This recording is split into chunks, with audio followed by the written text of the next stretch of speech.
Hello everyone! Tara, samahan nyo kami magbiyahe mula Cavite papuntang Abra. Madaling araw pala kami umalis ngayon dahil babiyahe kami papuntang Abra. From Cavite ay dumaan kami sa expressway papuntang Manila. Di ko na yun na-i-video dahil napakadilim pa kanina. Nandito na kami ngayon sa biyahe papuntang Pampanga. Tulog na tulog pa nga itong anak ko kasi ang aga rin niyang nagising kanina. Nandito na nga pala kami sa SCTEX papunta sa Clark. Mag-e-exit lang kami saglit doon para gumala. Saglit lang din yung kaya dumiretso na rin kami agad sa biyahe dahil napakainit rin ng panahon ngayon. Pagkatapos nga pala ng SCTEX ay dinerecho na rin namin yung Tiplex. Mahaba pala itong expressway na ito papunta sa norte. Nag-iisip din kami kung saan kami mag-e-exit. Tapos, puro RFID na rin pala sila. Wala na silang cash lane dito sa toll gate. Kaya niloadan na rin namin yung dalawa naming RFID. Kasi ang alam namin, magkaiba pa rin ang gamit na RFID sa SCTEX at Tiplex. Nag-exit pala kami dito sa may season. Wala na din naman traffic. Saka dito, may mga kainan na pwede kang mag-stop over. Tapos may lugar din pala dito kung saan nag-i-stop over yung mga malalaking bus ng Partas. Marami dong kainan, pasalubong, tapos malinis naman yung CR din doon. Itong daan na to ay papunta na ring La Union ngayon. Welcome to La Union.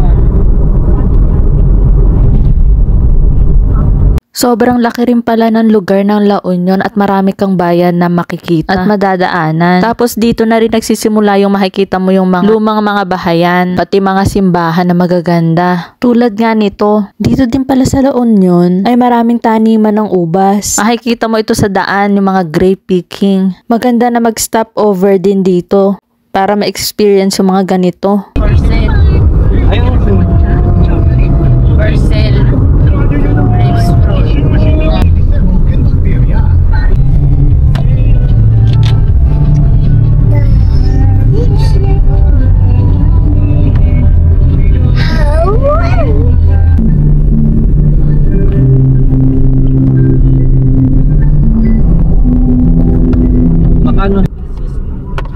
Ayan nga, palagpas na nga kami ng La Union. Nandito na tayo sa Ilocos Sur. Dito, bumaba lang kami saglit para mag-picture.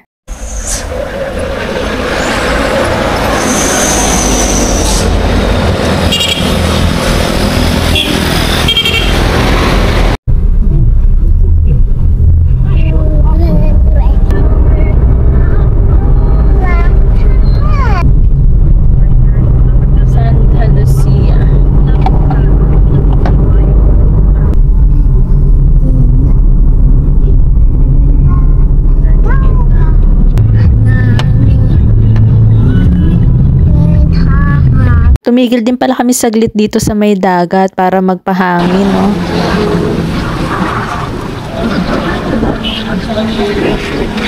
Medyo madilim na rin pala ang langit kaya nagbiyahe na ulit kami. Ayan, no, kitang-kita na papaulan na talaga. Narvahan.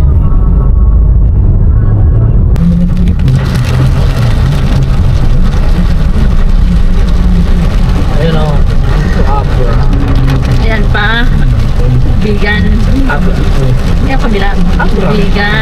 Nakalagpas na nga kami sa Ilocos Sur. At dito, pataas nga itong daan nila. Tapos wala ka na rin halos makita na mga bahayan dito. Malapit na rin tayo sa Abra. Puro puno at bundok na talagang ating makikita, oh.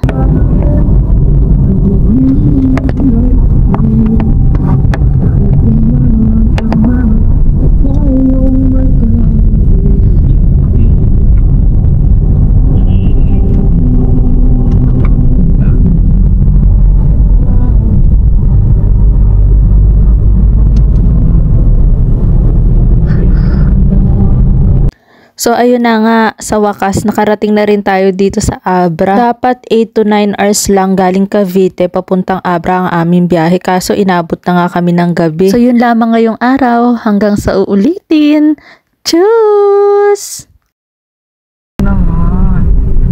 Welcome to Abra.